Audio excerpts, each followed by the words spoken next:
covered yesterday.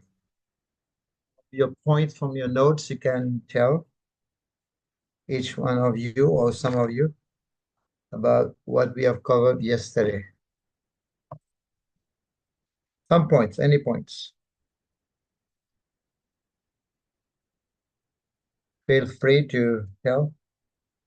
Should be eager to say, because if you were attentive yesterday, any points you want to mention what we have covered yesterday?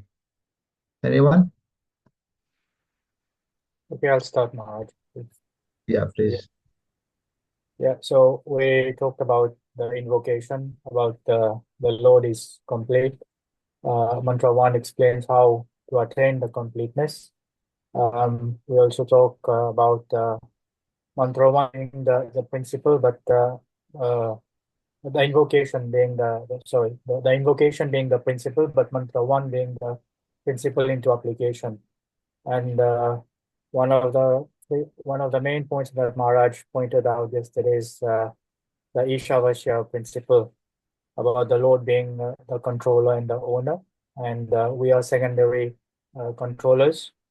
Like everything is under our care. Actually, it's under the care of with the Supreme Lord, but we are just here as secondary owner, and we have our quota with which we are supposed to be satisfied, and we are supposed to take care of, actually. Good. Very good. So others, thank you. Narayan Prabhu. Other devotees would like to say what we spoken yesterday? Hare Krishna Maharaj. Haribo, Vishnu Haribo, Jai. Yes, Maharaj, you spoke about a common verse, similar verse in the Srimad Bhagavatam, Atma Vasyam Idam Sarva, which is the same as this verse. Very good. And you spoke about capitalism, socialism, fascism, and how animals do not think of sin because they take only what is for them. Like the lion will not eat grass. And we have our quota. Yes. What is our quota? What is set for us? And Lord is the owner, so we are the secondary owner. Yes. So quota for human being is devotional service, serving. That's like our quota, is to always serve. Very good. And I was talking about also this similar verse, because this verse coming from Bhagavatam, and it's told by Manu, King Manu, because he spoke about it in Manu Samhita, because Manu Samhita is the laws of mankind. And this verse also, the mantra 1, also is laws of mankind, right? Karma Yoga, laws of mankind. Against is fully law, the law, how to follow the. So we'll see in mantra 2 what happened in mantra 2, right? So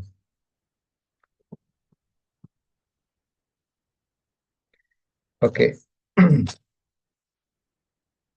Om Namo Bhagavate Vasudevaya. Om Namo Bhagavate Vasudevaya. Om Namo Bhagavate Vasudevaya. So we are reading from mantra 2. Kurvane veha karmani jijis visekchatam samaha evam tvaye nanyate tosti na karma lipyate nare. Vishnu Hari Prabhu, you can read translation.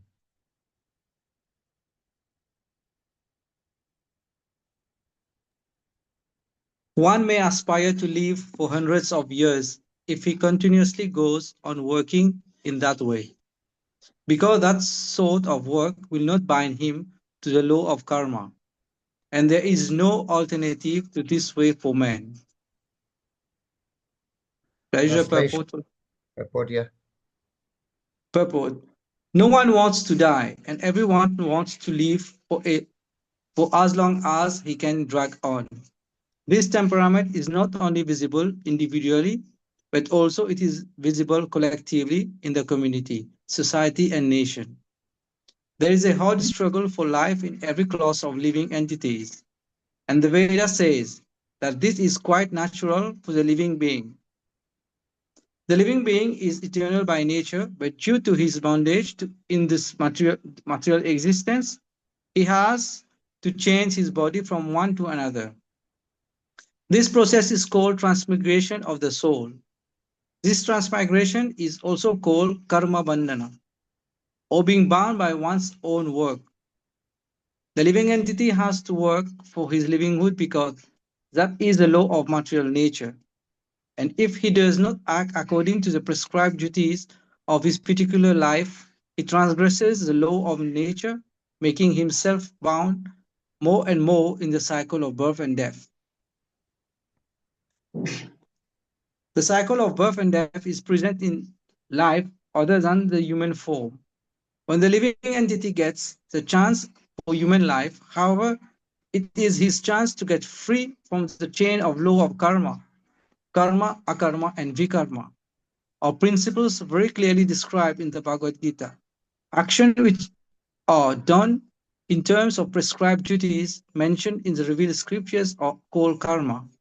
Action which makes feel once free from the cycle of birth and death are called akarma, and actions which are performed by the misuse of one's freedom, thereby direct oneself towards the lower regions of life is called vikarma. Thank you.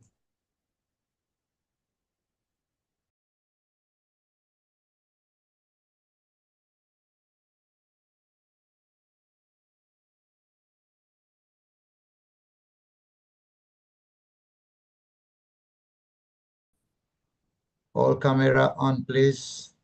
Yes. We're not impersonal, so we put the camera on. Thank you. So that's the where we stop now. Madhu Situhal, please read the next part of these three categories of activities. Hare Krishna Maharaj, yes. Of these three types of action, that which frees one from the bondage of karma is preferred by intelligent men. Ordinary men wish to perform good work in order to be recognized and achieve some higher status of life in this world or in heaven. But more advanced men want to be free altogether from the actions and reactions of work. Intelligent men well know that both good and bad work equally binds one to the material miseries. Consequently, they seek that work which will free them from reactions of both good and bad work. Such liberating work is described here in the pages of Sri Isopanisad. The instructions of Sri Isopanisad are more elaborately explained in the Bhagavad Gita, sometimes called the Gita Upanishad, the cream of all the Upanishads.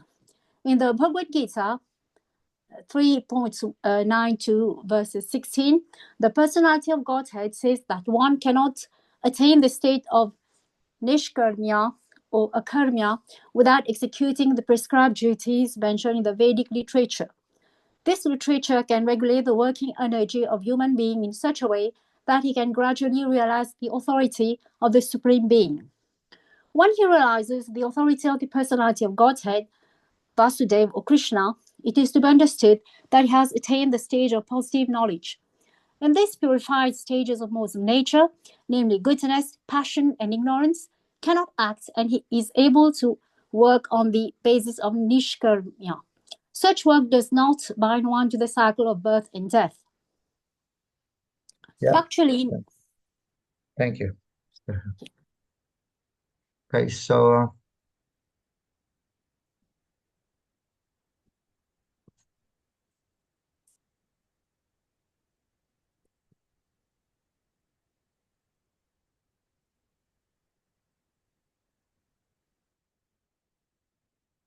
this is mantra 2 here.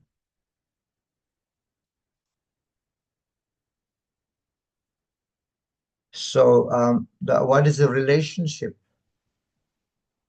of between invocation and mantra 1? So invocation, there is a source.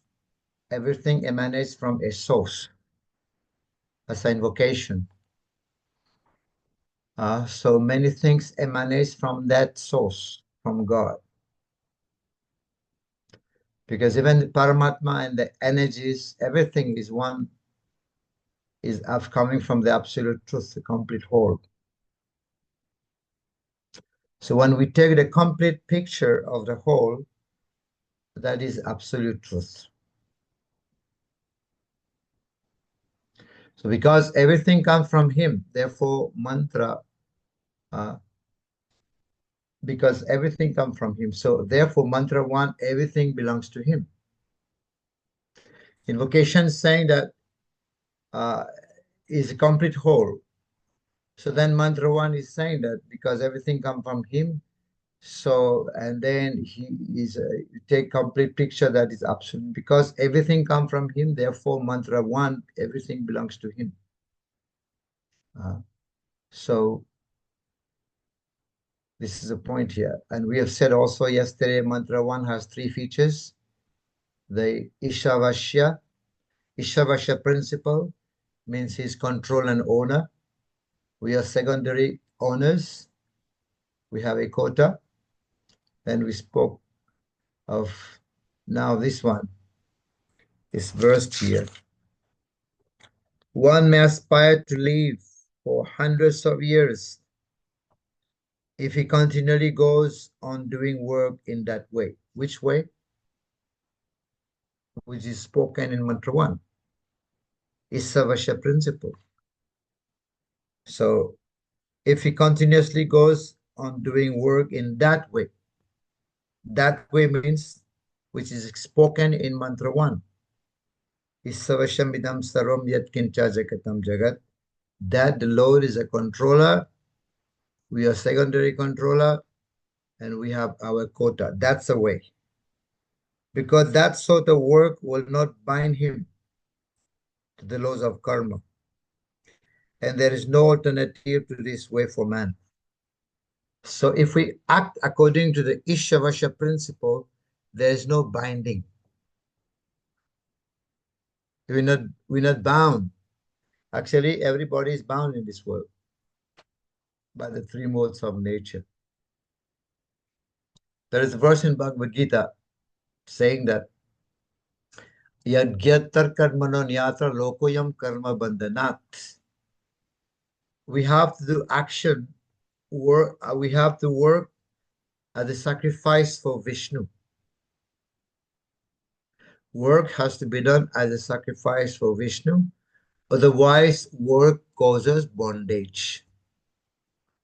So every action we do should be done for the satisfaction of Vishnu. If we don't do that, then every action we do will become the cause of bondage. We are bound in this world. There's suffering. We have so much karma. We're not free. We are suffering because of our own action. There is an example Prabhupada gave, the cocoon, no, the silkworm. Silkworm is a worm, creates cocoon, house, and live inside. And then the worm dies inside. And who is the cause of his death? Is his own work, his own action. So our own action becomes the cause of bondage. Our own action becomes the cause of suffering. Our own action becomes the cause of our death. Right? That's why he's saying one who aspires to live for hundreds of years continuously goes on working in that way, according to the Ishavasya principle. Right? So that work will not bind him. So there are 3 parts here also. Mm.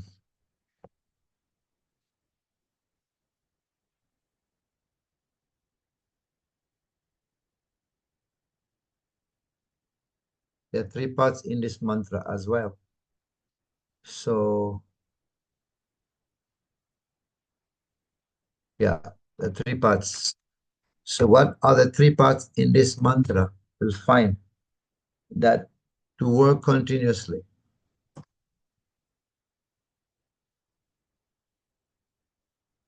Continuously. That's not the way to write continuously. Yeah. To work continuously. That's the first. We have to work.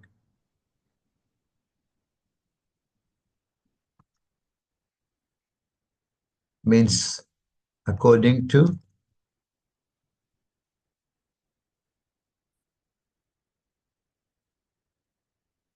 Isavasya principle.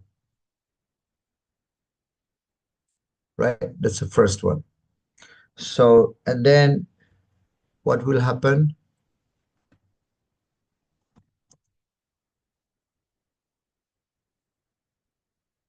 Then that work will not bind us. And the third one, there is no alternative way for man. That's the only way. We have to work for the Lord. We have to work according to the Isavasya principle. The Lord is the first proprietor. We are secondary proprietor, and we have a quota. Right? So in that way for man. Right? So otherwise work will bind. There was one Brahmana, Avanti Brahmana from Bhagavatam. He was a Brahmana, rich Brahmana, then he became poor, he lost everything, his wife, family members left him. Then he took sannyas, he became a sannyasi. But he was a miserly Brahmana. He was businessman. He would make people work, he would not pay them. So, and then he became bankrupt, completely lost everything. Then his wife, family, children left him. And then he was suffering. Then he started thinking about life, of realization. He took sannyas. And when he took sannyas, and then the people in the village, they know him. He was conjuice, he was not paying. Now they are taking some revenge. And they are beating him with his danda. They're throwing stones, they're throwing stools, urine upon him. But he was not lamenting. He said, I'm getting what I deserved. We don't get what we want in life. We get what we deserve. We are born in a country according to what we deserve. We get a job according to what we deserve. We get a wife or a husband according to what we deserve. We get kind of children according to what we deserve. We don't get what we want. This is deserve means according to karma, what we have done. And so that Brahmana was saying when people were teasing him, beating him, he said, these people are not the cause of my suffering. They are giving me pain, yes, but they are not the cause of my suffering. I am getting what I deserve. My own action is the cause of my suffering. This is true. If, for example, you're eating rasgulla, very nice rasgulla, very tasty. And it happened, when you're eating, you bite your tongue, and it's painful. So who do you blame? Rasgulla? or, or, or the person who has cooked the rasgulla? It happened, you bite your tongue, you know. But no, so it's your own action because you're one who's biting your tongue. So it's your own action. The cause of your pain is your own action. You can't blame anybody else, right? So that's the point here. God is just, right? So we cannot blame anyone. And at the end, Avanti Brahmana said, the cause of my suffering is not these people. Because of my suffering is not even because of graha. It's not because of time. It's not because of karma also. He said, the cause of my suffering is my own mind. It is true. Because we are suffering, we are in this world, we have taken many millions of time birth. It's all because of the mind. Because the mind is carry our previous impression and is taking that impression to the next birth, many births. Right? So it's all because of the mind. We are in this world. So uh, we cannot say that these people are the cause of my suffering, right? So Yeah. So law of karma is there. So one who is not awakened is struggle for existence. So if one, the application for the Isavasya principle, we have said yesterday, all the system government, they all have mistakes because there is wrong proprietorships. But the Vedas give us the right ideas. If you don't understand this, then there will be chaos in society. There will be madness in society. There will be mental disease in society. So kurvan means in this verse doing. Kurvan, right? Doing. Eva in this world. There's no other way. This is a law. I have to put everything in a God's service, right? Don't select another way. So mantra 2 here, right? So mantra 3 will tell us, this is mantra 2. Mantra 2 is telling what will happen if we do it, if we follow the Isavasya principle. But mantra 3 will tell us what happens if we don't follow, if we don't work in that way. Mantra 3 will tell us. Because this is the laws of karma. Karma bandhana. Strongly saying karma bandhana. Right? So karma bandhana, bondage of work. Prabhupada is saying in the purport, no one wants to die. Still as long as they can drag on. Ahani ahani bhutani gachanti Himalayam. So people are dying. Was amazing thing that people are dying every day. But me, I'm thinking I'm not going to die. This is amazing. So we don't like pain, but we don't like pain, but at the end the pain will be there. Right? Body is tendencies to become old and die, but we try to struggle for existence. This body is a lump of ignorance. And when he was telling us that this body is like a machine, this material body is producing only stools and urine. Anything you put in that body, put nice rasgulla, it turns into urine, stools. Put very nice, everything nice rasgulla, nice paratha, nice wonderful sabji. It produces, turns into stool. That's the body, it's the kind of body we have. I heard one time, Bhakti Chaitanya Maharaj was saying, it's a funny example. He said one guy was, one night before he ate one big rasgulla, he was eating nice juicy rasgulla. And the next day he went to toilet, past stool. And then after finishing, he turned back, look at the stool, he start criticizing that stool. Just see how you look like, you're just too ugly. And, the man was telling his own stool. And the stool starts speaking, say, hey, don't criticize me. I am the same rasgulla you ate yesterday. I'm the same rasgulla. But just because I've been associated with you, look is what is my situation, my face, you know. So yeah, this human body is a bad bargain. Prabhupada said to make the best use of the bad bargain. It's a bad bargain. This body, it's going to die. It's going to become old. It's going to die. The disease. It's a bad bargain. It's going to end very badly at the end. But at least if we can make the best use of that bargain by utilizing this body, because only through this human body we can get rid of this material world, we can become free from this material world. So daily we have to feed the body. If we start feeding the body will die. So we are bound to maintain the body, definitely. And Krishna has given the manual how to use this body. The manual is there how to use the body, right? So whatever we do to maintain the body, we get reaction, right? So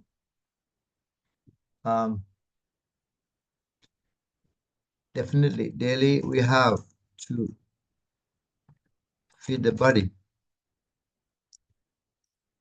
The body, is a bad bargain. It's a bad bargain, this body. So whatever we do to maintain this body, we get the reaction. It's important part. Whatever we do to maintain this body, we get the reactions for that, right? So whatever comes to us are the reaction. We are free to change them. We are free to stop the karma also, right? So that's why we have to take advantage. So we are free to change.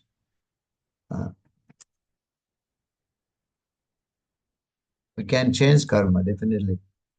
Stop. Karma can be stopped.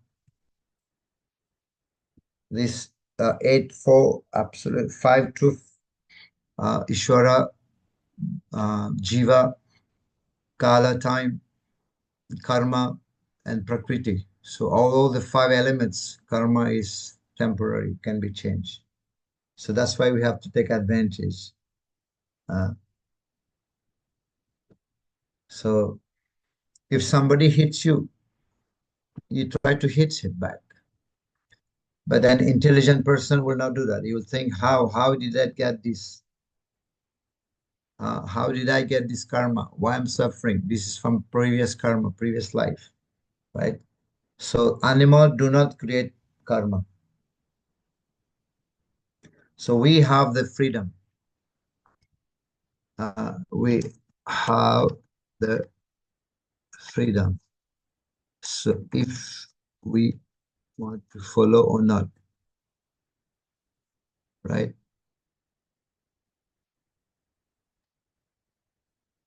So animals do not create karma. Yes, they don't create karma. So light goes off.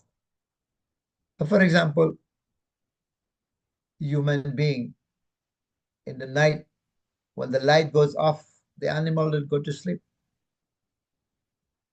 right? When lights goes off, the animal will go to sleep. But human being, what he will do, he will try to find some light, like we all have light now, right? So human can write, human can eat, human can enjoy whole night, right? So animals sleep at night. There's no reaction for them. No, of course, they don't get disease much because they go to sleep earlier. So this law is given. Then we take to the process of sacrifice. As soon as we take to devotional service, we eradicate a reaction. To devotional service, we eradicate the reactions. Yes. As soon as we take to devotional service, then we can eradicate the reactions. So start eradicating the reactions. Purer the bhakti, the power it is to burn. Bhakti has the power to burn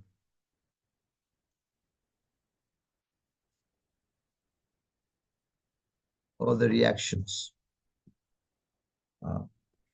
So when we come to Nishta, eradication, sin, remember our sinful reaction, it comes up to from Shraddha even to Nishta, So that's why we should eradicate karma and also vikarma. Karma binds, vikarma also binds, right? Karma, when we do karma, it binds us.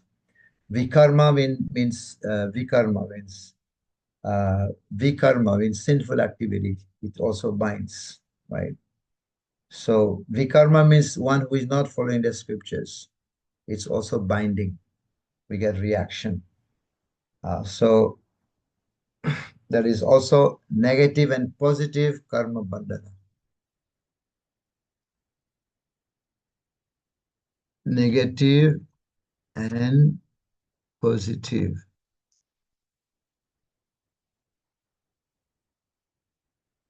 Bandhana, what does that mean? If we do sinful activities, vikarma, it binds. Vikarma means sinful activities.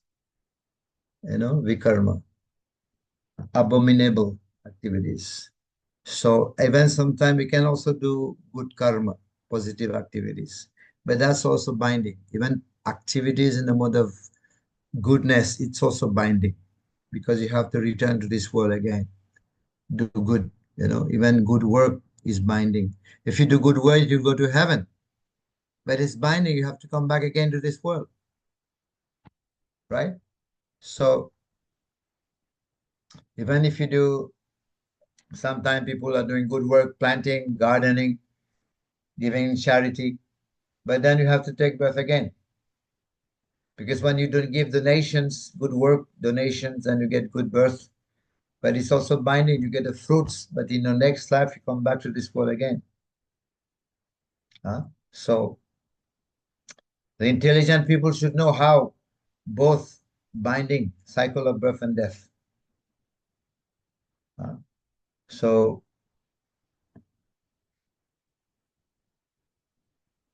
when one executing the prescribed duty in Vedic literature is doing karma yoga, then this will allow human being to regulate his life to realize God. I mean, this verse here it's going through the karma process, karma yoga, because devotional service in the beginning of life is not easy to do, right? It's not easy. Reason because people are into instant gratification. So this is why this Isopanisad is starting from the karma yoga. So one can jump from vikarma to devotional service. If one is doing sinful activity, vikarma, one can jump from vikarma to devotional service. And how?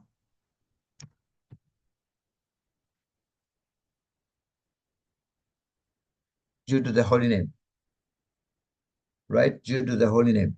Even if one is doing sinful activity, if you start chanting Hare Krishna, so one can jump from vikarma to devotional service due to the holy name. So it's meant actually to transform one's consciousness. As Srila Prabhupada used to say, the trees live for 100 years.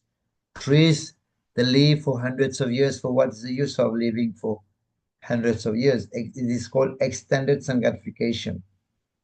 And all this ism Prabhupada is mentioning in the purport. Ism, nationalism, and this ism, that ism, they're all extended sanctification based on the bodily platform. There's no harm in doing humanitarian work, right? There's no harm in doing humanitarian work, provided it is recognized the Isa and it is connected. Who is the Isa? Who is the Isa Vashyam? So I would say there's no harm in doing doing humanitarian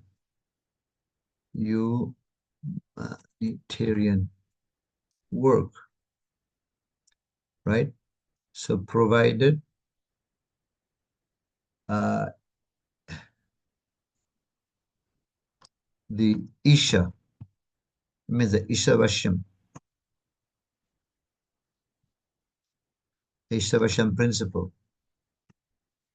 Provided the Isha Vashyam principle is known, all right? So there's no humanitarian work. It's no harm to do that, but provided who is the Isa, who is the Lord. So sometimes we do social work. When social work are executed in the spirit, when social work is exhibited in the spirit of Isavasya principle, and that will also save us from gliding down to hell.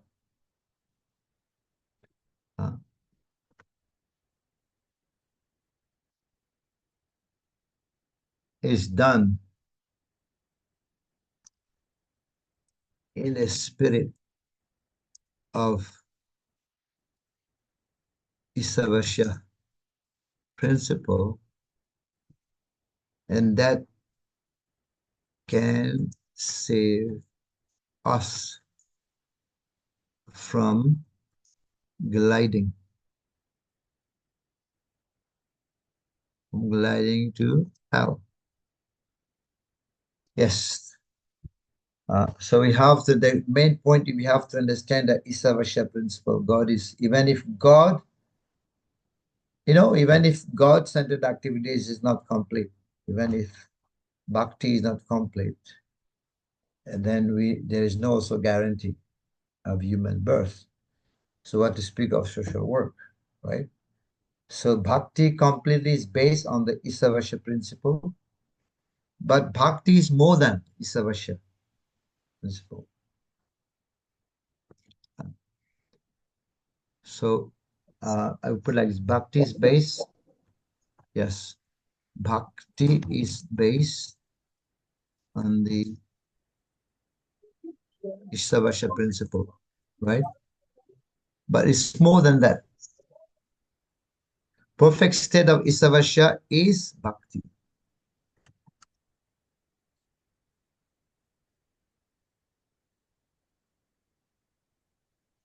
Is Bhakti. When you come to this perfectional state of Isavasya, that is Bhakti. But this one here, in this verse, this is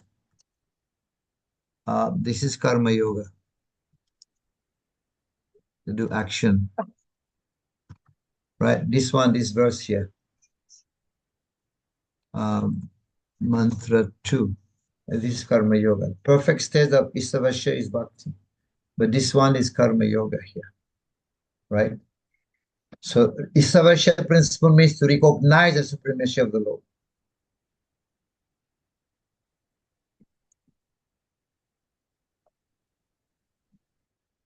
Isavasya principle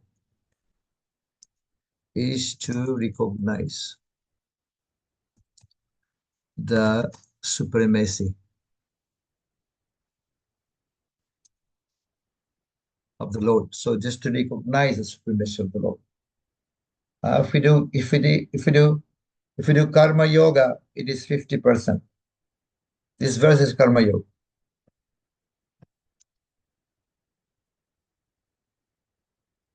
The karma yoga is not complete. It's 50%.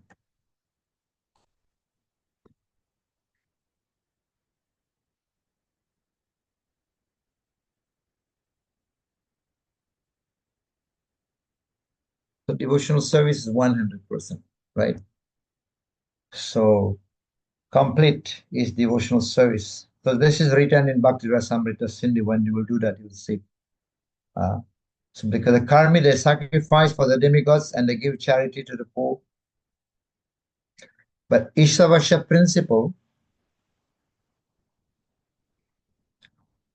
listen to that one. It's important. Karmi sacrifice for demigods, right? And they give charity.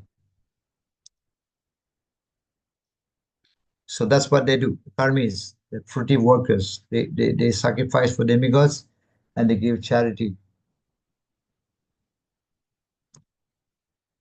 to the poor, right? So Isavasya principle means begins to offer to Vishnu, right? We can put it like this. We start to offer to Vishnu. Isavasya principle, then we start to offer to Vishnu. So it is, you can say it is karma yoga, but sacrifice to Vishnu, right?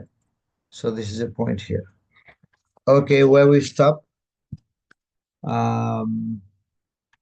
Maybe Mahasrani Joyram Mataji, is it Mataji? You can continue where we stopped. Actually, no one has to do anything more than render devotional service to the Lord.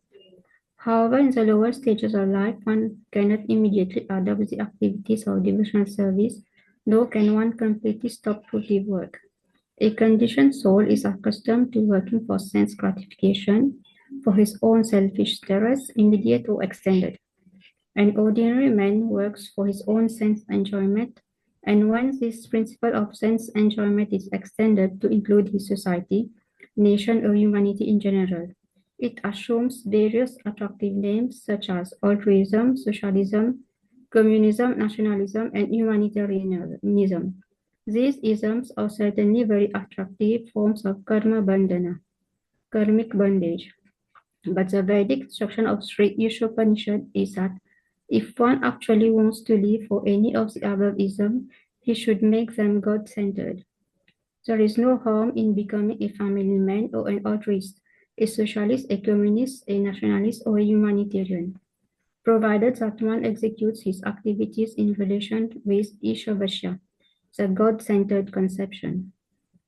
In the Bhagavad Gita 2.40, Lord Krishna states that God-centered activities are so valuable that just a few of them can save a person from the greatest danger.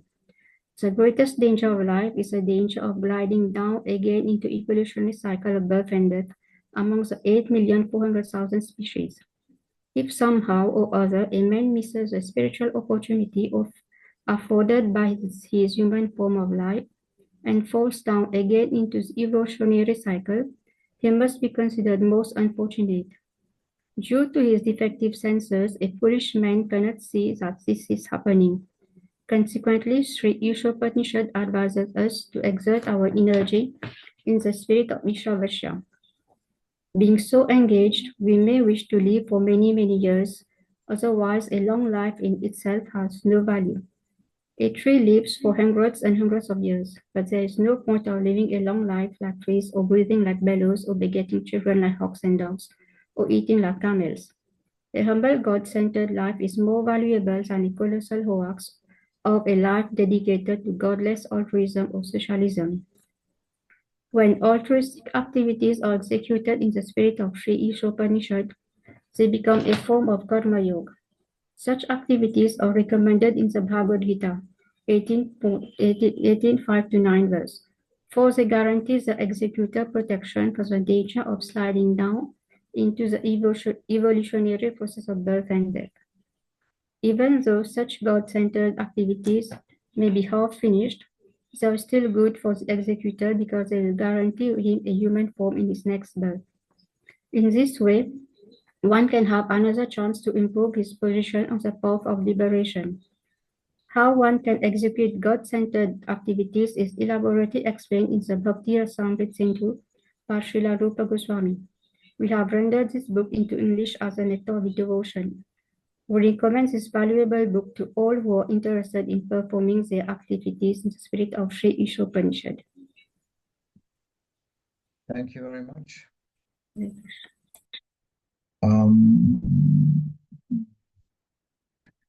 Just 1 minute. That had a very important call.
Okay, so I think I've covered what is being said here also. Um,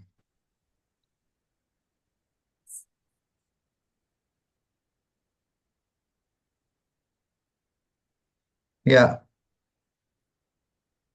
Um,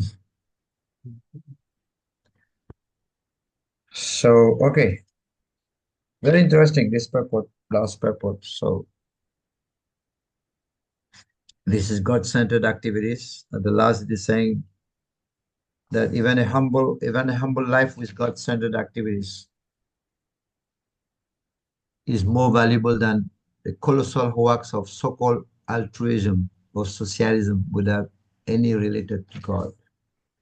You see, Prabhupada is saying there's no wrong, no harm in becoming a family man, altruist, socialist, communist, nationalist, or humanitarian, provided all such activities are executed in relation with Isavasya principle, God-centered principle, right?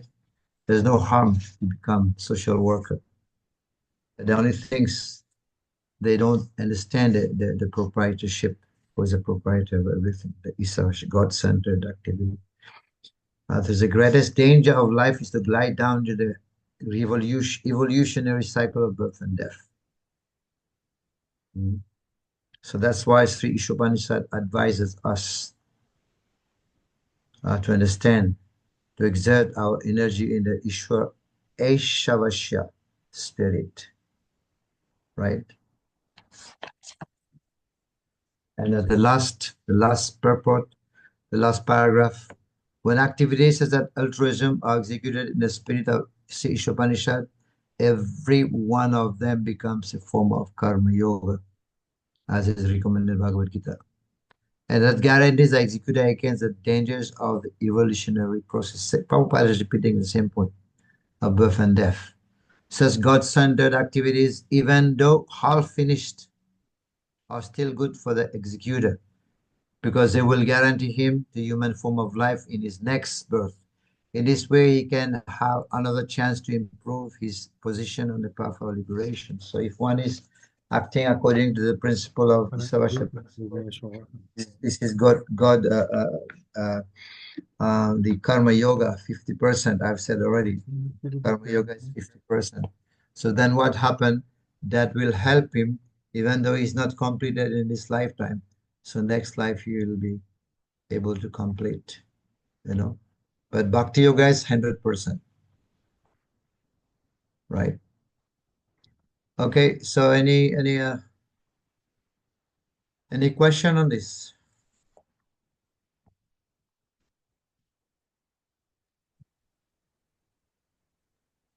Hare Krishna Maharaj. Haribol. Maharaj, you said that we can stop karma. Yeah. Does that mean that when we take up to devotional service, so our past karma it stop, or what happens? Yeah. So normally devotional service has a power to burn all our sinful reaction, right? Devotional service has a power to burn. Even the holy name has a power to burn all sinful reaction to the point that it will not grow again. This Papa Bija, the Papa Bija, the seed of Papa, Papa means sin, is there. It will grow. You know, any other process you will do, even if you do Astanga Yoga, Karma Yoga, Jnana Yoga, any other types of yoga, it won't work because it will be like if you have the grasses growing, it will cut the grass on top, but the grass will grow again because the roots has not been taken out. You know, whichever yoga one perform, that will not burn the roots. But only bhakti yoga, only chanting of the holy name can burn the roots of the sinful reaction. It will not, to the point that it will not grow again. What it does, devotional service, it like roasting the seed. You know, if you take a seed like nuts, peanuts, you're roasting it and you try to grow it, it won't grow because it's been roasted. Similarly, Bhakti, what it does, it's roasting that seed of sinful Papa Bija that it will not grow again. But of course, it depends on what kind of devotee we are, right? So, like the doctor will be giving the prescriptions, you have to follow this, you have to take this medicine 2 times a day. But then if the if the patient doesn't follow that, then there will be still diseases, be still pain. But at time, it's also, it is said, the example is given when you put off the fan, you switch off the fan, but there is a momentum. The fans slowly, slowly, slowly, slowly, slowly, slowly, and then it stops. So even as devotee, you'll find that sometimes devotees also we are suffering, there's pain, so much suffering. But it's like you have switch off the fan, but it will rotate a few moments more. The residue will be there, So, but if one is performing nicely bhakti yoga, and because karma is temporary, also karma can be changed. How does karma change? By performing devotional service. Yeah, it has a power. But depending now how we practice, to that percentage, we are strict, we are pure, that percentage, it will be eradicated. Yeah. Okay, any other question?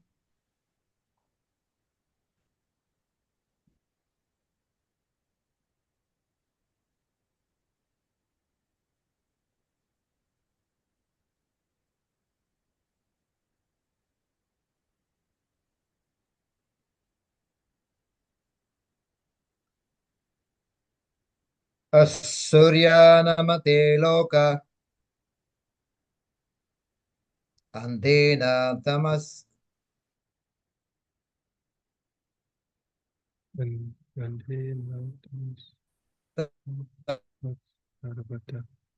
tamasavrittaha eke chadmahano janaha jnana sakti dastru.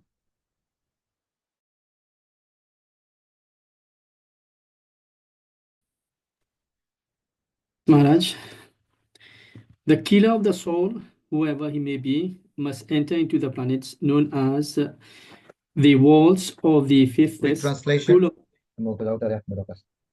Jnana Shakti. Yes, Maharaj. Yeah, please read translation. The killer of the soul, whoever he may be, must enter into the planets known as the walls of faithless, full of darkness and ignorance. A human life is distinguished from animal life on account of its heavy responsibilities. Those who are cognizant of these responsibilities and walk in that spirit are called suras, the godly. And those who are either neglectful of the responsibilities or who have no information about them are called the asuras or demons. There are only these two kinds of human beings all over the universe. In the Rig Veda, it is stated that the asuras always aim at the lotus feet of the Supreme Lord Vishnu and act accordingly. Their ways are as illuminated as the path of the sun. Intelligent human beings must always remember that this particular form of body is obtained after an evolution of many millions of years of transmigration of the soul. This material world is sometimes compared with an ocean, and this human body is compared with a solid boat designed to cross over the ocean. The Vedic scriptures and the acharyas or saintly teachers are compared with the expert boatmen, and the facilities of a human body are compared with favorable breezes, which can help the boat smoothly ply to the desired destination. If with all these facilities, a person does not fully utilize this human life of self-realization, such an asura must be considered atmahana, a killer of the soul. The killer of the soul is destined to enter into the darkest region of ignorance to suffer perpetually. And here is a warning by Sri Isopanisad in clear terms. Thank you. Thank you. Yes, Maharaj. Killer of the soul. You have heard this word before? Killer of the soul. The soul cannot be killed, right? So, but this verse is telling the killer of the soul. I mean, we're going to explain what this means, killer of the soul. Soul cannot be killed. Nainam chindanti sastrani nainam dahati pavaka. Cannot be burned, cannot be cut, cannot be killed, cannot be wet, cannot be dry, right? So, but now mantra 3 is telling us what happened, what is the result. Tamste pratyabhikachanti, kill of the soul, whoever he may be. Eke chatma hano jana. So this is when we don't follow.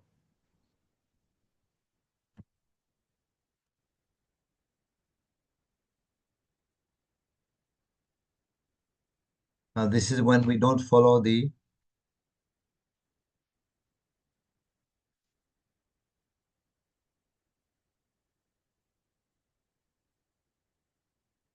this is what happened when we don't follow the Isavasya principle. The killer of the soul. We become the killer of the soul. We degrade ourselves. And then he will enter into planet, the world of the faithless, hell.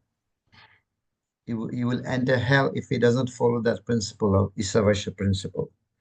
And that planet is full of darkness and ignorance. So you'll find a verse from Bhagavatam, Srimad Bhagavatam.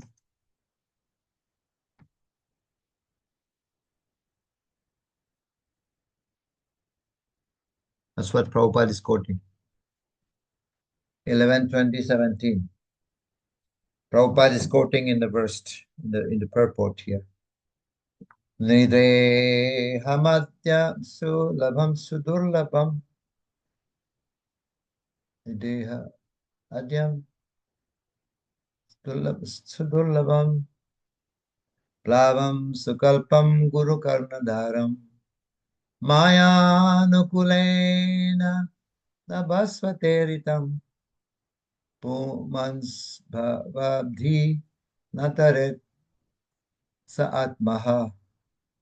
Nataret sa'atmaha. So it's explaining that Prabhupada is already giving in the purport that Nrideha, human birth. Nri means human birth. So this human birth, human body is like a boat. This human body can be compared perfectly like a boat, right? And in that boat, there is a captain. The captain is our spiritual master. And the wind that is blowing, favorable winds in the ocean, what is blowing is compared to be like the instruction of the Shastra, right? So then we should take advantage of that. If we don't take advantage of that, then we are committing suicide. Atmaha. That's a verse. I'll repeat again. Very beautiful. Prabhupada is saying this body is rare, is easily obtained and also rarely obtained. It is easily achieved. It is also rarely achieved. This body, this human body. It's like a boat, and Gurudev is the captain of that boat. And the wind that is blowing in the ocean is like the favorable instruction of the scripture, the Shastra. So one should take advantage of this body. Body is a bad bargain, but we should take advantage of that body because captain is Gurudev of this boat. But one who does not take advantage of that human body, what is he doing? So he must be considered to be the killer of his own soul, right? So, yeah, that's a verse.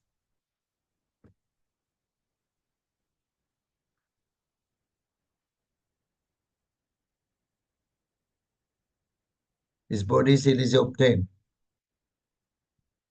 But this body is also this body is also rarely obtained. That's the verse is saying. His body is easily obtained because 8,400,000 every time we have taken birth, many births, we have taken this is easily obtained. But it is also rarely obtained because if you see from the 8,400,000, mostly are animals, insects, the ants. If you count all the ants if you count all the ants in your in somebody's courtyard, and that many ants, the quantity of ants will be enough to fill up the whole population, the amount of population of human population in the world. So there are more animals, more insects, more other living entities than human body. So human body is rarely obtained. If you count all the mosquitoes, all the insects, it's enough to surpass, to overtake the amount of human being in the whole world, right? So this body is easily obtained, and this body is also rarely obtained. So the Shastra is favorable wind. Yes, favorable wind. So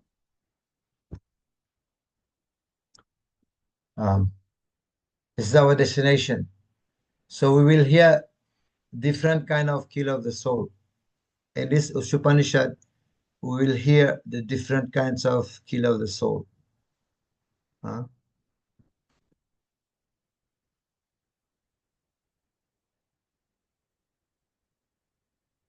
We'll hear that many times.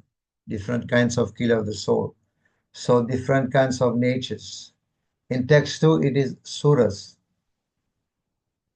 In text 2, we've just read, these are the suras, the godly people who are aware. In text 2 are the godly people who are aware of the responsibility of human life. Text 2.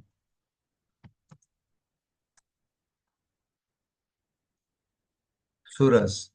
Suras means godly people.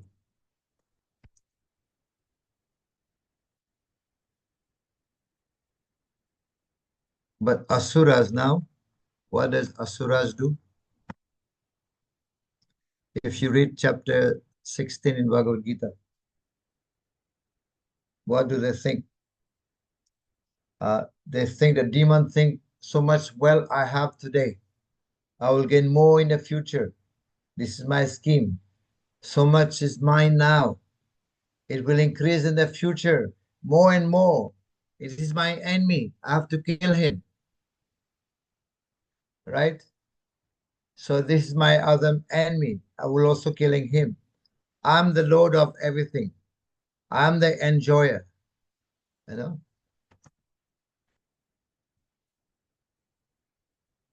So I am the enjoyer. That's how they think, the demon, the asuras. I am the Lord. The asuras think like that, right? So they also say, I am perfect. That the asuras, they think like that. I'm powerful and happy. This is how the demoniac people, they think about. So there is none so powerful than me. I'm the most powerful person. I shall perform sacrifice and I'll get more.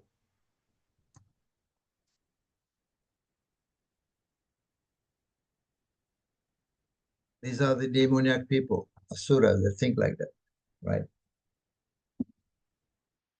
So, just a minute. A minute.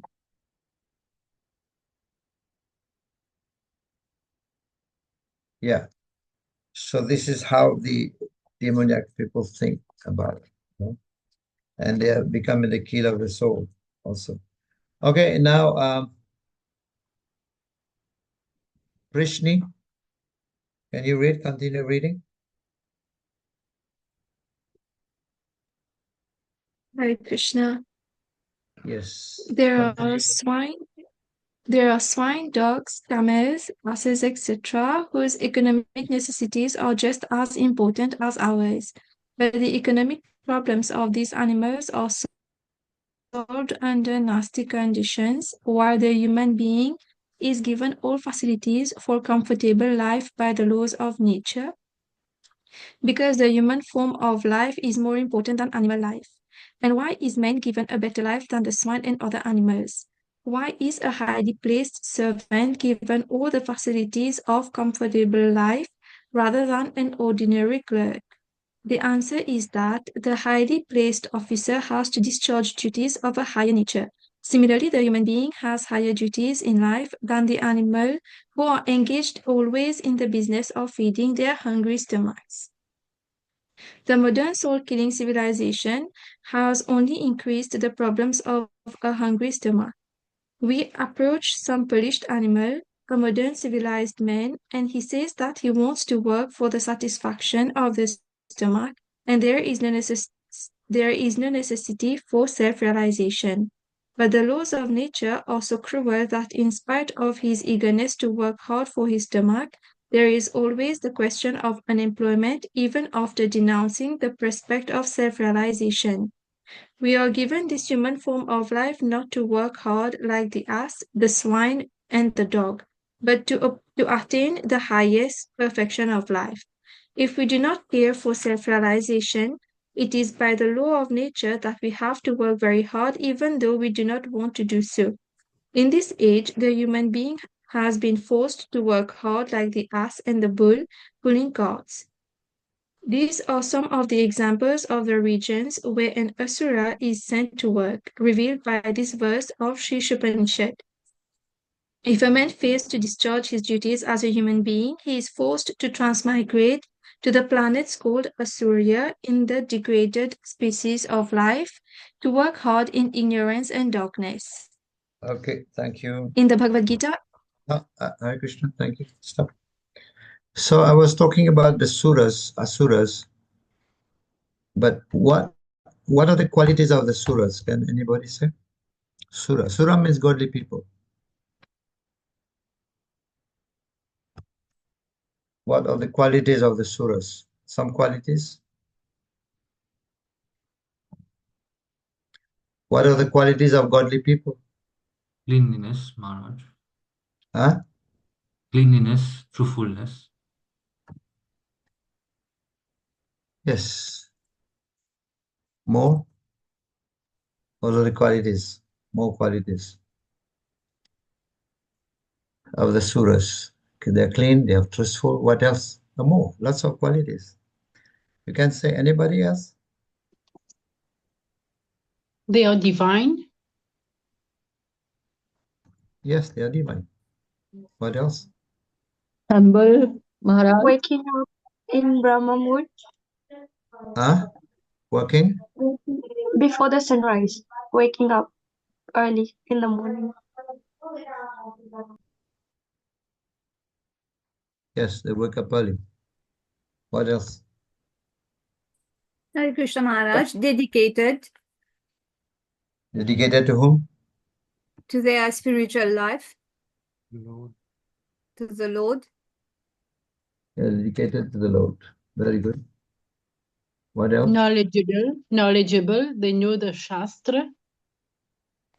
Yeah, they're knowledgeable. Knowledge. They have knowledge. What else? Self-satisfied. The suras, they are self-satisfied. Yes, self-satisfied, you can say. Atmaram.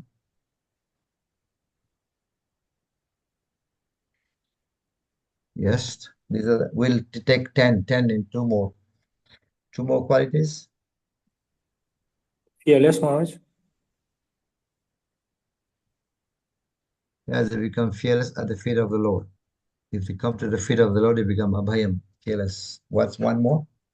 They are free from anger.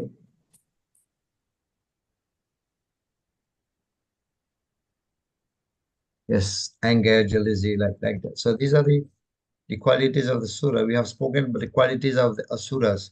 Now this is the qualities of the suras, right? Absence of false ego, like that. So, this human being, Prabhupada is saying in the purport that the swine, dogs, and camel, how is a necessary economic necessities? How is it solved? How are the economic problems of the animals solved? 24. Yes, the economic necessity of the animal, the economic problems are solved through nasty condition. What is that nasty condition?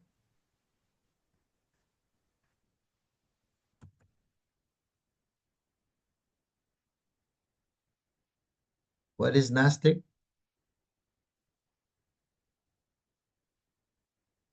Anyone?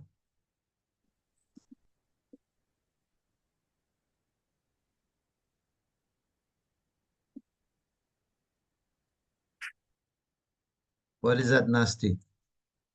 Maharaj, they don't live in pleasing conditions like us. They live in the forest. They eat whatever they get. Yes. What is whatever? Grass, Stool. fruits. No, they're talking about the swines and dogs and the camel and the asses eat stool, right? So their economic problem is solved through nasty condition. They sleep outside, they eat stools, right? But human being need more. And Prabhupada is giving the example also between the clerks and the manager. Yeah? Did you see that? The clerk, where is it?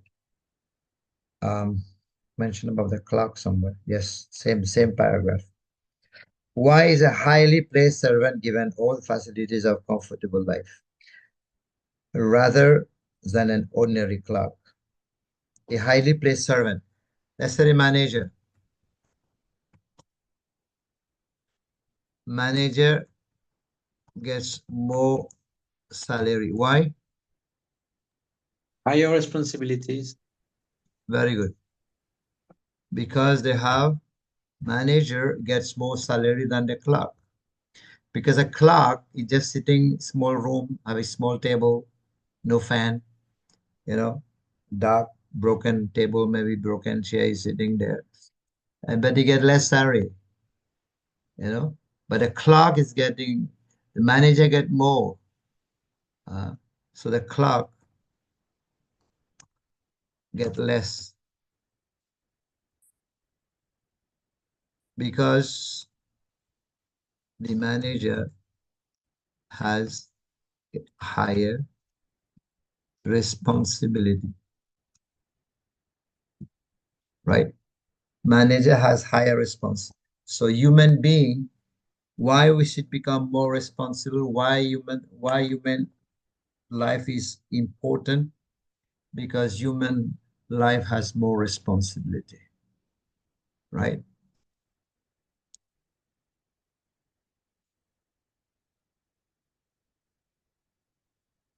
Human has more responsibility than the animal, right? So human are like the manager, the clerks are like the animal. So why become human being has to be responsible? Because we have more responsibility, spiritual responsibility as well, right? If you happen to see, if in an example you see uh, you're walking and you see the gutters, the dirts, the um, lamao, labu, salte, and then you see that pigs are there. The pigs are eating, sleeping, enjoying life. And together with the pigs, you see also Mr. Donald Trump. One example I'm giving. You see Mr. Donald Trump together with the pigs enjoying. What would you be thinking about? What will be your reaction at that time? Or our prime minister is also there. You will be shocked, right? Why you will be shocked? because this is not their place. They're supposed to be in office, right? He's supposed to be in the White House, in office. And our prime minister is supposed to be in the government house, right? Because they have higher responsibility. But if we see them here in the gutters with the pigs, we'll be shocked because that's not their place. But similarly, when the demigods, they're looking at us, they're laughing. When the demigods are looking at human being, what human being is doing, is enjoying life, merrymaking, they're killing their soul, they're enjoying. Enjoyment is like pigs in the dirts, right? So human beings are not supposed to be living like dogs and swines. That's why Prabhupada is quoting all swine, dogs, camels, ashes. Why Prabhupada is quoting all these swines, pigs? They live in the dirts, eat stools. Dogs also eating stool. But man is all living like dogs. The camels, white camels, the camel, they eat thorns. And the thorns, racket, thorns, and that prick the tongues. And then the tongue start bleeding. And that blood start mixed with the food. And then the camel is thinking, oh, very nice food. But what is it doing? It's eating its own blood. Right? So all these animals are mentioned here.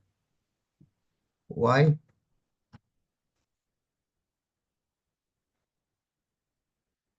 It's true. Dogs also. What is human being eating? Right? Camel. Camels. They eat thorns, which prick the tongue, and the tongue bleeding. Right? The tongue is bleeding, blood mix with the food. And then the camel is thinking, this is very nice food. So it's eating its own blood. So when people are taking drugs, they are eating their own health. They're finishing their own health. They're killing their own body. Right? And then ashes. Ashes is meant for what? You know, ashes is known for what? This is donkey, right? Donkey is known for what?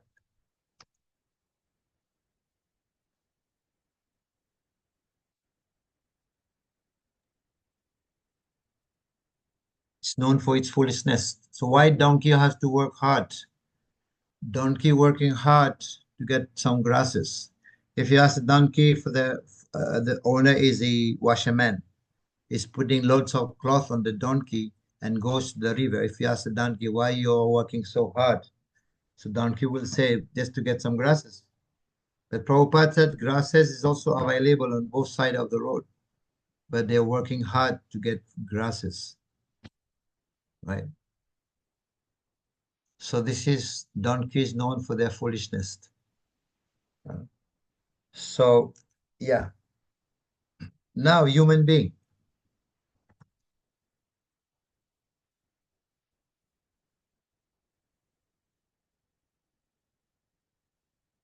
You know this word being? Why say human being? This being coming from which root? Anybody? Being. We say human being. This word being coming from which root? Which verb? To be, Maharaj. Huh? Yes, to be.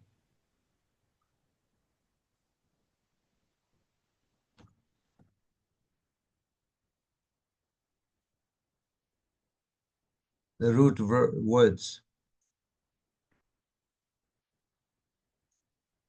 It's coming from the verb to be, right?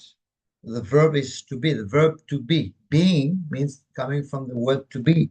So human being is an adjective.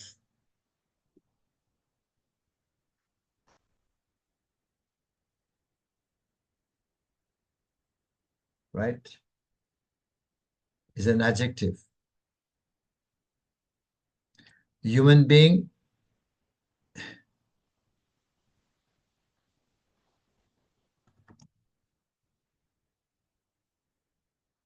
so human being is an adjective. So being, the root word is to be. So what kind of being? So from the verb to be, from the word to be,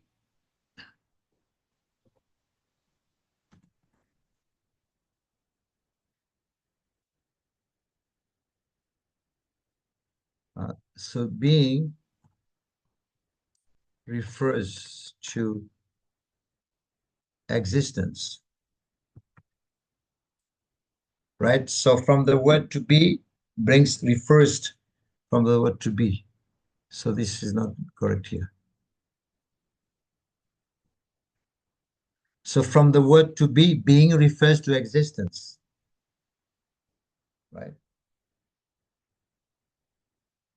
So then comes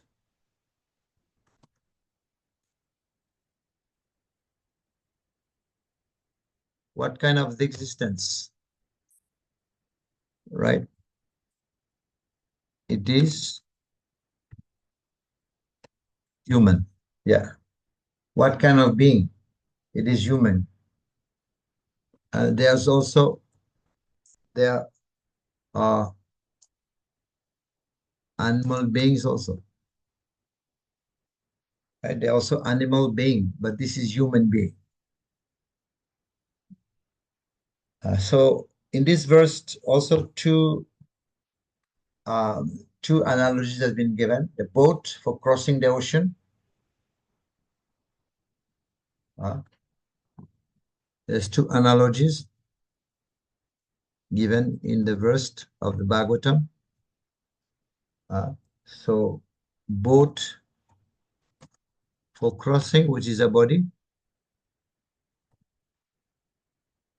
and the boatman, right?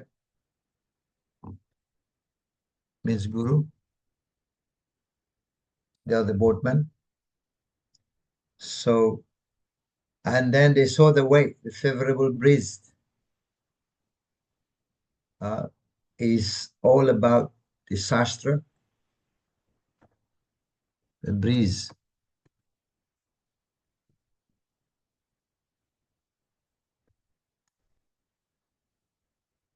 Helping the boat to go. So now I have a human being.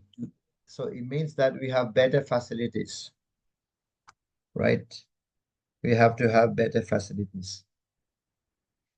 And because why human being have better facilities? Why human having better facilities? Because they can talk, right? They can speak, right? They have senses, right? So human is better than animal. So somebody said, what is wrong with dogs? Somebody asked Prabhupada, because Prabhupada is criticizing animals' life. So somebody asked Prabhupada, what is wrong with dog? What is wrong with being a dog? Prabhupada said, okay, you have my blessing. You have my blessing. So you can have the experience of being a dog. There's no capacity to think, right? So even if one become a tree, trees are the result of vikarma. Becoming trees, they are the result of sinful activity. Because becoming tree is suffering bodies, right? They're suffering. Rain, wind, everything. And the dogs, they're also eating stool, they're itching, they're fearful, they're living on the street. Why human has more facilities? Because we have higher responsibilities, right? If you have a Mercedes car is more valuable than any other car, right? So, yeah, they suffer like that. If you see also, sometime you will never see any animal starving. You won't see animal normally starving from starvation. Who is suffering from starvation? Human beings suffering from starvation. They don't have the factory. They don't have Tribeca. They don't have Bagatelle. They don't have Cascavel. What here? Yeah, all these shopping centers. But still, who is suffering from starvation is human being. You know, who's suffering more from stressful is human being. Who's suffering from suicide. You will never hear any animal thinking, I'm fed up in my life, let me commit suicide. You will never hear that. Oh, broken hearts, heart is broken. Boys and girls fell in love, and after 6 months they are separated, and then heart is broken. You won't find this in animalistic life, in animal life, but you can find this on a human being. So this is why here two analogies, clerk and the higher officer. Another two analogies. These analogies are important. You may get this question in your question exam.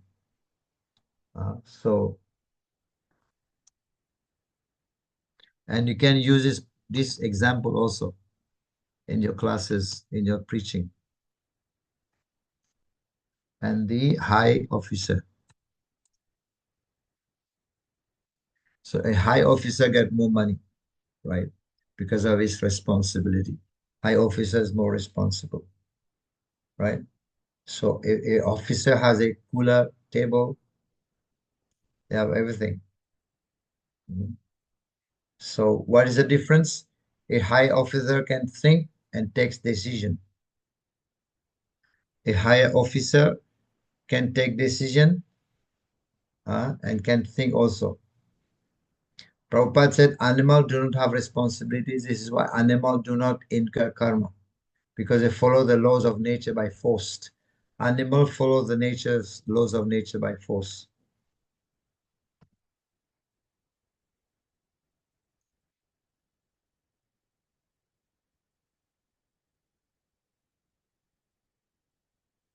Right? Yeah. So you give meat to the tiger and you give the cow the grass. Right? You give meat to the tiger, you give the cows grasses. But human has been given free will. You can decide what do you want to eat, what we want.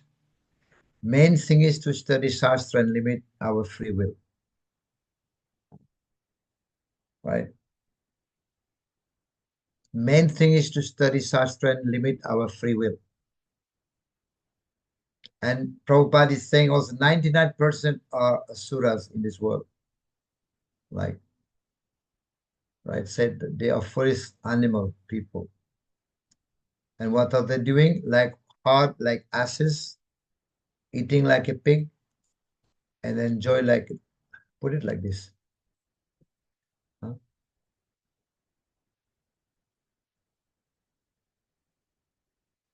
This is what Prabhupada is saying.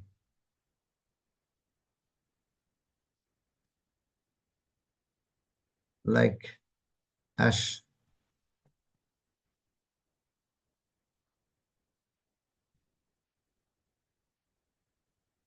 This is very hard. Prabhupada is always hard. Right?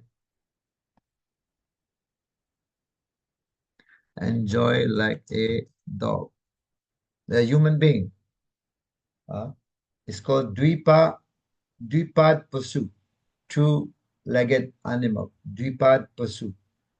human being in Shastra, it is compared to be like Dvipad Pasu, two-legged animal, right? So they are called Atmaha. Why they are called Atmaha? Because they are not making the best use of bad bargain. They are not making the best use of human life. It is like killing himself. It's degrading himself. He will lose the human body. So this is how the asuras, they are forced by nature to work very hard to fill up the belly. So they like it. And they take drugs. They like to increase their ignorance. And people like to increase their ignorance. And then they transmigrate perpetually. Very heavy, Prabhupada is saying. Okay, so we've stopped here. We continue. We finished it. So there. Padmavati Mataji.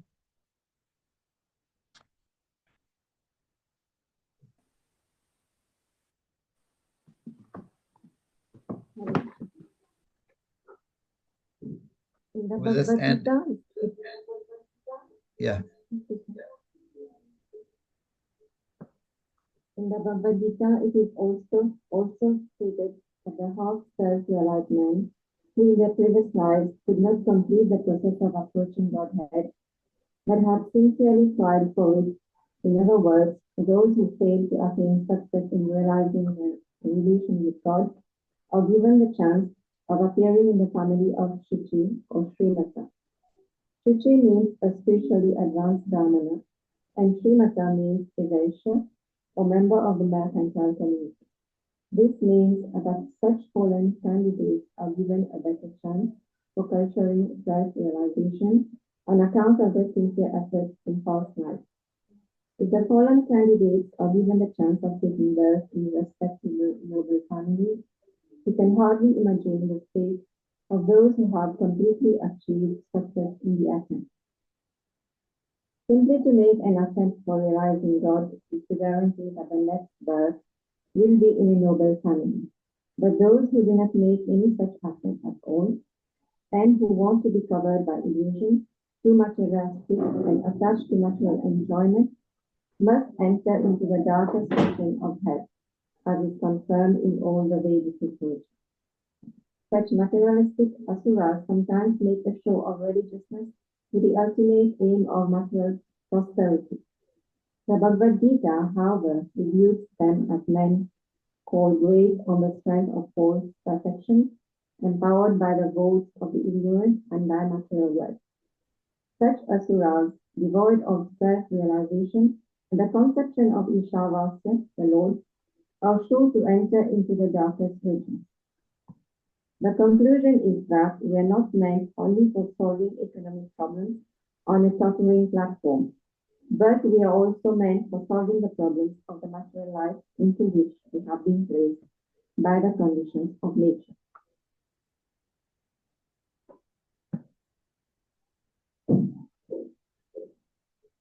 Thank you.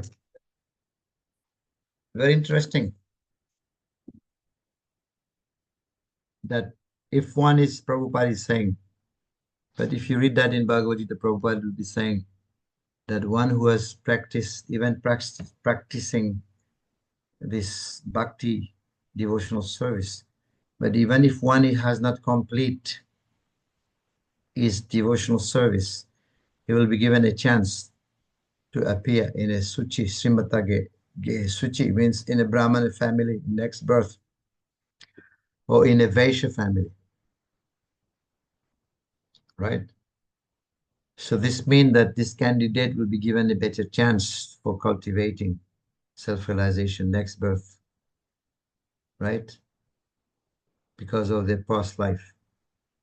So if one failed to complete his devotional service, but in Bhagavad Gita it's mentioned, this is meant for those who have done, the yogis who have practiced for a short period, they will take birth among the rich people or the brahmanas. But one who has practiced long life, Even if he fails, he will take birth in a Vaishnava family, like Prabhupada himself took birth in a Vaishnava family. Bhaktisiddhanta Maharaj also took birth in the Vaishnava family. The chance is given for next life.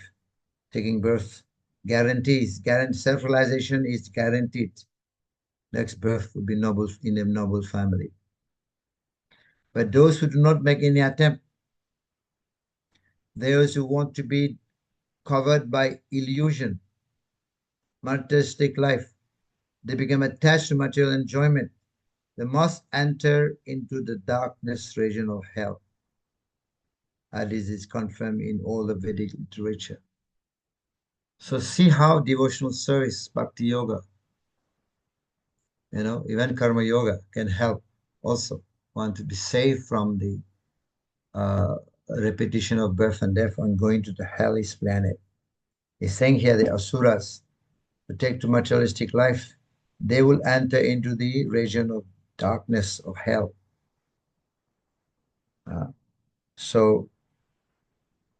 But these materialistic asuras also, they make a show of religiousness. And many people are making show of religion. Prabhupada is really, really smashing that. They're making show of religiousness. What is a show of religiousness? Is to achieve materialistic prosperity. Many people, they do that, right? So they proclaim, or they are doing many materialistic activities. They take religion for taking religion for making materialistic progress, prosperity. But here Bhagavad Gita is rebuking that kind of thing. So this is false perfection. They're empowered by the votes of the ignorant, right? Especially the politician, and by material wealth. They have lots of money. So using, like even Ravana. Ravana also has been used. Ravana was a Pandit. Ravana, he knows the Vedas, right? But using the Vedas for material prosperity to become more and more powerful, demoniac, right? So religion also can be misleaded, right? The false perfection of life. You want to become more and more powerful. Like Hiranyakashipu also, he was worshipping Brahmaji to become immortal, by hook or crook to become immortal, not by bhakti. You cannot become immortal by hook or crook, right? Become immortal only by devotional service. So such asuras devoid of self-realization and the conception of Ishavasya principle are sure to enter into the darkest region. So ignoring the principle of Isavasya, they're acting, so they will sure enter into the darkness. And Prabhupada is telling about the conclusion here. What is the conclusion? He's giving a conclusion that is that we are not meant only for solving economic problems on that tottering platform. Tottering platform means, sometimes you find some drops of water on the lotus petal. Or maybe you've seen on the faisons, drops of water, and it's tottering here and there. It's moving here and there. One blow of wind, it will completely disappear. So this is called tottering. So life is not meant just to solve the economic problems. Prabhupada is saying the animal's economic problem is solved in a nasty way. Only human being has problems solving economic problems, right? Their problems is solved in a nasty way. They eat stool, no problem.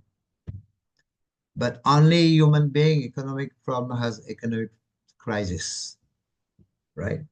It's all because of greed. But still, if we want to solve economic problems, that's not the human life. It's not meant only for that, right?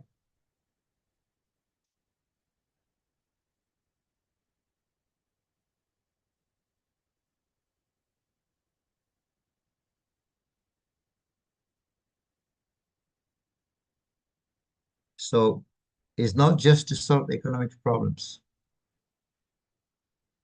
The animal, okay, I've said already. So Prabhupada once said, what Prabhupada said, what is the problems of life? He said, human being, they do not know what is the problem, what is the main problems of life. That's the problem, Prabhupada said. The problem is that humanity, they do not know what is the real problem. That's the problem. Because human beings thinking the real problem is roti, kapra, makan, to solve economic problem.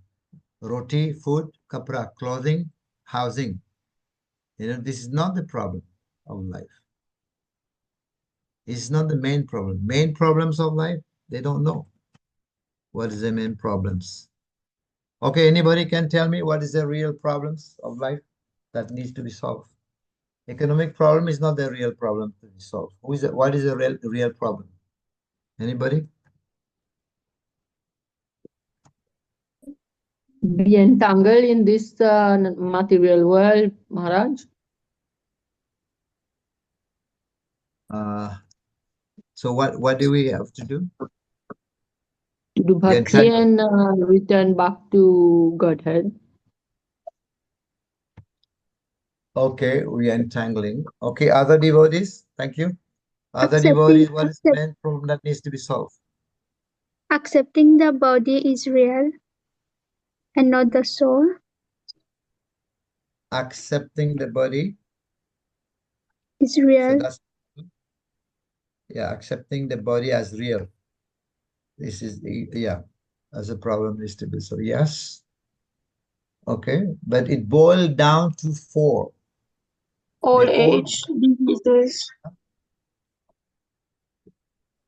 Yes, you're coming to one. What is that? Diseases. What else? What else? Birth, death. Birth, Birth, death.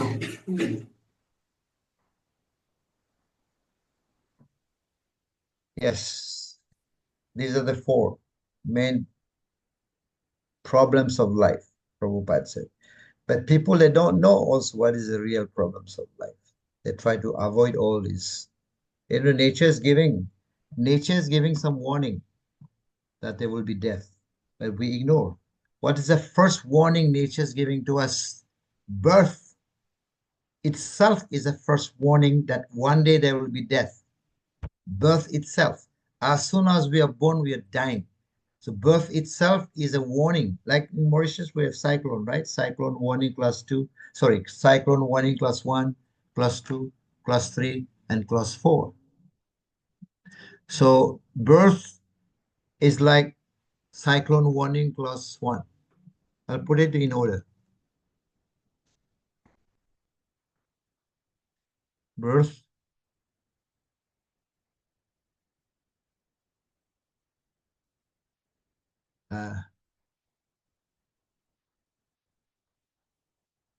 yes, birth, diseases, old age, and death.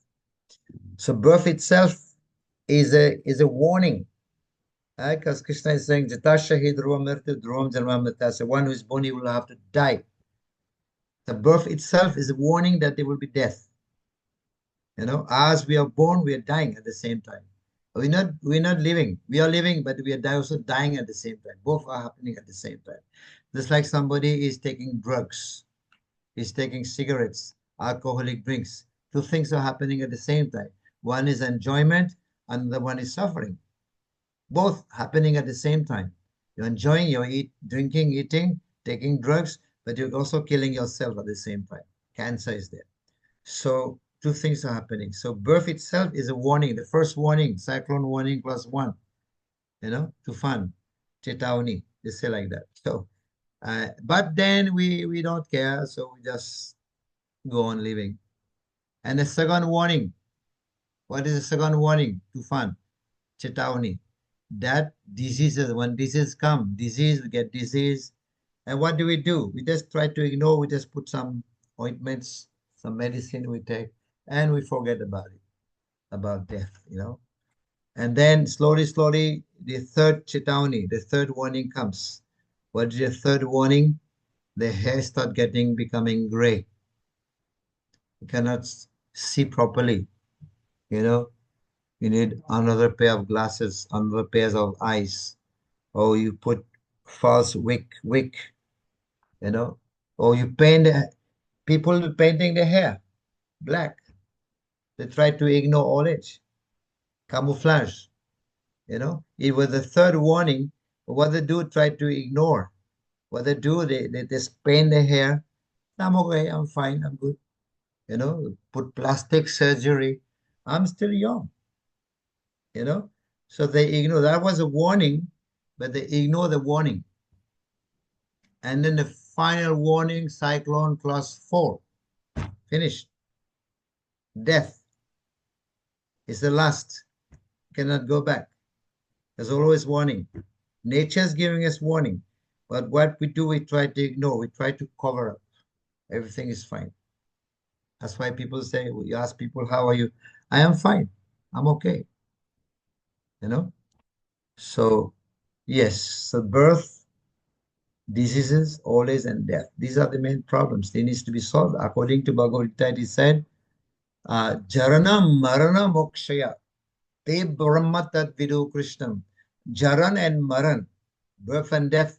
One who can solve this, one who goes beyond birth and death. Then Te Brahma is Brahmana, is intelligent. Bhagavad Gita explained. One is Brahmana, is intelligent, and one who try to solve the problems of birth and death. This is the main problem. So how Man Mataji was saying, how to solve this problem of birth and death? By engaging in devotional service. That's the only way. By dovetailing our consciousness to Krishna. This is called Bhakti Yoga. Yoga means to link. By linking to Krishna, right? Then one can solve the problems of birth, death, old age, disease. How? You go back to the spiritual world. And then you get eternal body. You don't have to take birth again. No more disease, no more old age, no more death. Right? So chanting Hare Krishna, you'll get a spiritual body. You won't come back to this cycle of birth and death. This Prabhupada is saying the conclusion is that we are not meant only for solving economic problems on the loitering platform, but we are also meant for solving the problems of the material life into which we have been placed by the condition of nature. We have been placed in this world by the condition of nature, so we are supposed to be solving the problems of material life into which we have been placed by the condition of nature. So the only way problem can be solved. So this is very interesting, this Sri Isopanisad. So but slowly, that will take us to Bhakti Yoga. And then, okay, so any question? Maybe if you don't have, you can ask question, definitely, please ask question. But also I want to ask you some of the point which you can speak, which you like, which is amazing, which you like, which you realize is good. Any point?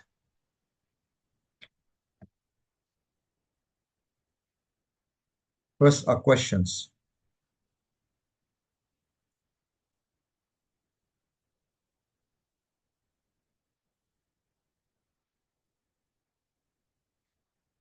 Okay, if you don't have a question, then Gopal will ask you what is most striking, what we have discussed. Yes, Maharaj, thanks, Maharaj. The analogy you mentioned that the body is compared to a boat which is crossing over this ocean of material existence, and to have a successful ride, we need an expert boatman, which is like compared to the guru who guide us in our spiritual life, and second, the favorable conditions, which is the Shastras. So, like, we need to give these two things like most important to get out of this material. Yes. Thank you. Vishnu Hari Prabhu, any point you want to say? That is still like or striking or anything.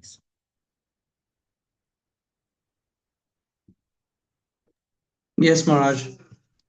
What's struck me in this in the third mantra. The first translation, the killer of the soul.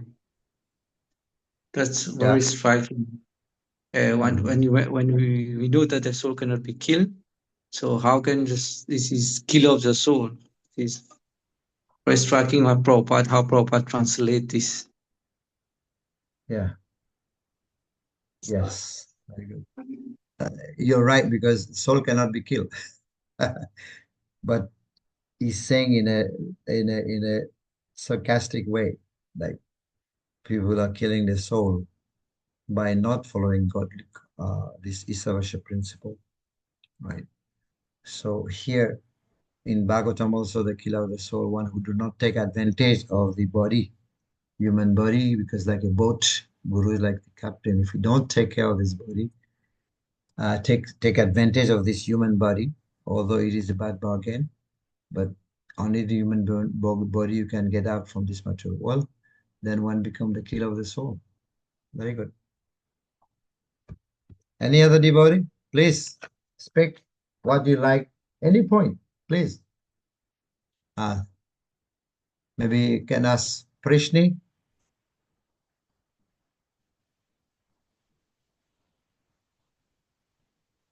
Hi, Krishna. So the part that you talked about how the difference between the clerk and the higher officer, how we have more responsibilities and we are given more advantages so that we can take more responsibilities. And so I was thinking we have to help ourselves in our spiritual life, but also animals cannot maybe they cannot help themselves, so they cannot help each other, but we can help ourselves and others to practice devotional life. Very good point. Thank you. This point you can use whole life. I use that in my classes when I speak. And the example of the Mr. Trump. This can be connected with Mr. Trump in the gutters with the pigs. What is he doing there? He's supposed to be in White House. So human being, we are like that. In the eyes of the demigods, we are like pigs in the dirts, in this eating the stools, right? We are human being. We are supposed to be having higher responsibilities. Like the manager, the high officer, he has higher responsibility. So human being has more responsibility than the animal. I suppose the zebra cross on the road, or you have also the red light, green light. These are meant for whom? For animal or for human? Human. But if human being consciousness is more developed, why human need that? Human being consciousness is more developed than animal. Human being consciousness is fully developed, more than the animal. But why do they need rules, regulations? These crossing, red light, green light, parking here, do not cross. All these are meant for human being, not for animal. Why they are meant for human being? Because human being consciousness is very developed. If they don't follow rules, they will create havoc. Get the point? Get the point? Because human being consciousness is extremely developed, if they don't follow rules, they will create havoc. You will never see any animal creating havoc. The animal, they don't destroy their own habitat. The animal do not destroy their own forest. But human being, we are destroying our own habitat, our own place where we are living. Now we are talking about global warming, pollution, so many things. And who is responsible is humanity. The animal, they will not destroy their forest, right? But human, they are destroying their own place, the city, the place where they are living. Now there is war, there is fighting, there is pollution, there's global warming. Who is responsible? A human being.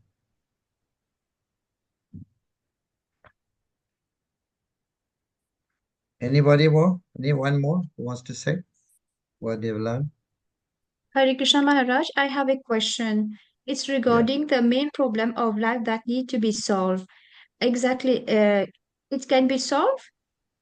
You mentioned four problem. Yes, they're here. Yes, birth, disease, old age, death.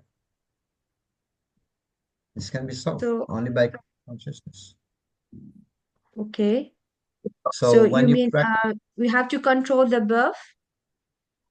no. By performing devotional service, by becoming God conscious, by following the Ishavasya principle.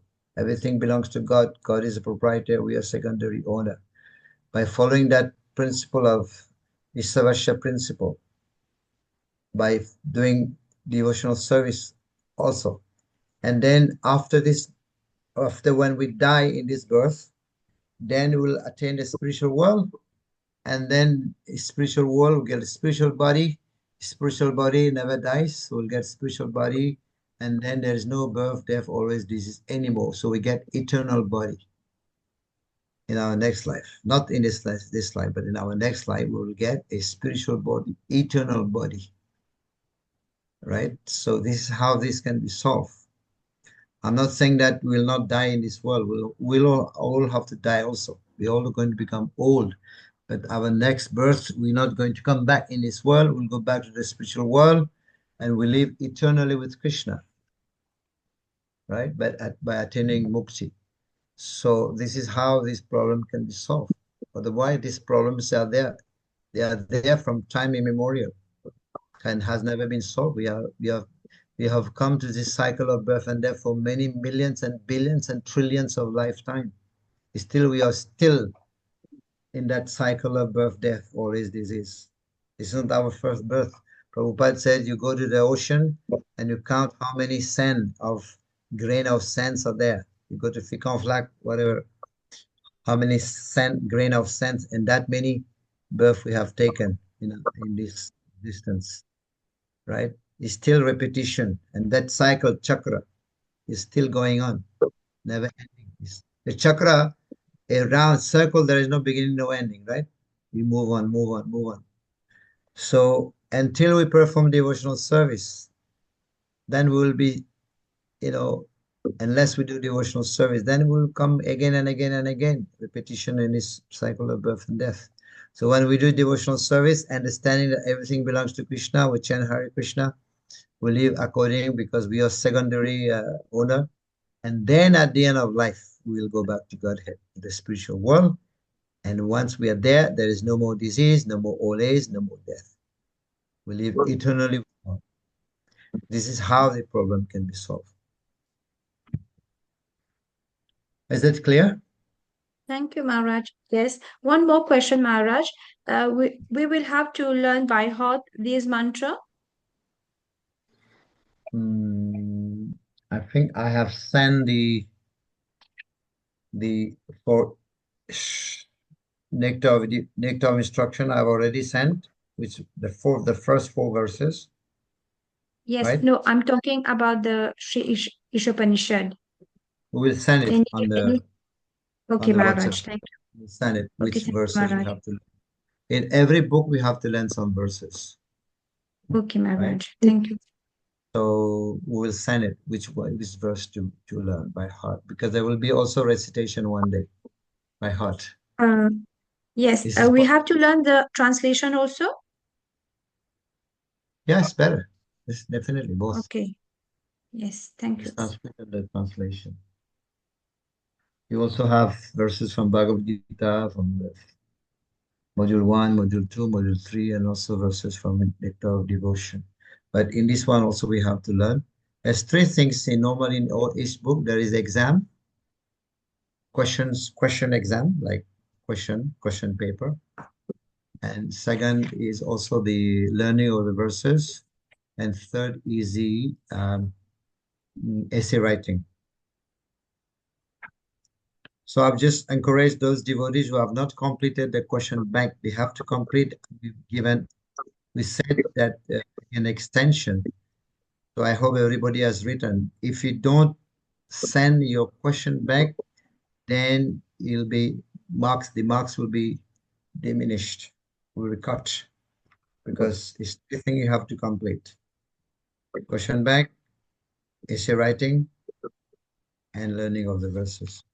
Okay, Hare Krishna, thank you very much for all your attention. It was so nice today. Hare Krishna Maharaj. So we'd like to end here. Thank you so much. And yes, so let us say Vancha Kalputravyascha Kripa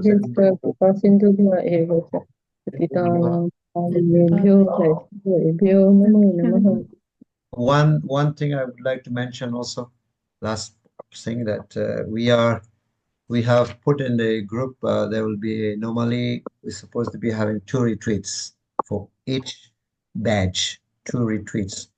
And it's, we are doing the retreat now. We're going to Guambasa, and we have put a date 11, but we find that 11th is in Nashingadev Chaturdasi. We can't do it on the 11th of May. So we are doing on Sunday, 18 May. Sunday, 18 May, we'll all go to Guambasa, 11 to 1:30. There will be kirtan, bhajan, and talks, and drama, and prasadam. That's a festival kind of program. It's part of the Bhakti Shastri. You will have to come and attend. And then we are going to have a bus here from Temple, Phoenix. Anybody can come to Temple. If you have your car, you can go. Otherwise, you can come to Temple and go in the bus. We leave from here at 10 o'clock. We'll reach there at 11. So 11 is the program starts at Kombasa. Haribo. So remember, 18th of May. Hare Krishna. Thank you. Hare Krishna Maharaj.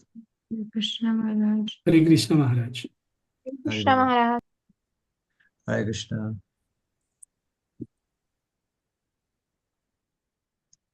I don't know how to. Okay, stop sharing.